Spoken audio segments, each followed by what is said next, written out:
यो उता बुझेँ कि यो असारमा दही चिउरा खाने भनेर त बुझेँ। यो आँप, यो केरा यो चाहिँ के हो? यो स्वादको लागि हो खासमा? त्यही होला मलाई पनि थाहा छैन। है? तर खासमा अब मान्छेले दही चिउरा खाने भन्छन् होइन? अब अहिले हामीले यो आँप पनि यहाँ छ साइडमा, अनि यो केरा धेरै मान्छेले यसरी खाएको देखाएको छु क्या मैले। अब अचार होला अथवा तरकारीहरू होला, त्यो स्वादको लागि हो नि त एक्स्ट्रा। अनि अब बिस्तारै पछिल्लो पिँढीले के बुझ्छन् भने चाहिँ यो दही चिउरा सँगसँगै यस्तो चिजहरू पनि खाने रहेछ भनेर बुझ्न सक्छन् क्या। मान्छेहरूले पनि आफ्नो स्वादको लागि ती कुराहरू थप्दै थप्दै जान थाल्यो नि त। अब चाहिँ हरेक चाडबाडमा यताउता पनि के होइन, मेरो बोली लरबरी हो किन। अनि त्यही भएर चाडबाडको जे संस्कार संस्कृति हो त्यो चाहिँ गर्नुपर्ने हो। अब के गर्ने, यस्तै छ। ठिकै छ, नराम्रो कुरा गर्नु भएन क्या अरे।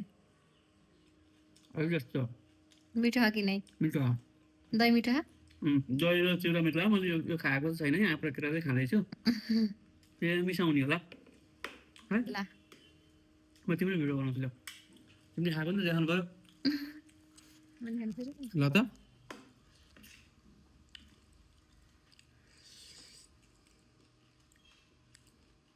असारको 15को उपलक्ष्यमा हामीले दही चिउरा खाँदैछौँ, साथमा यो केरा र आँप पनि मिसाएको छौँ हामीले। अब यो चाहिँ स्वादको लागि हो होइन। अब हो के चाहिँ धान दिवस पनि हो, सबैजनालाई धान दिवसको पनि शुभकामना। हामी काठमाडौँमा छौँ, धान रोप्न चाहिँ गइएन। बाहिर पानी बर्खा हो परि नै हाल्छ। गाउँमा भएको भए चाहिँ मैले त धेरै वर्ष भयो खेतमा गएर काम नगरेको, किनभने यता यता आएपछि त्यस्तो मिसो नै मिलेको छैन। तर पहिला घरमा हुँदा चाहिँ धान रोपिन्थ्यो, आली लगाइन्थ्यो, त्यस्तै छ है त। ल सबैजनालाई धेरै धेरै शुभकामना। दही चिउराको पनि शुभकामना खानु होला, अनि धान दिवसको पनि शुभकामना है त। Bye bye, thank you for watching.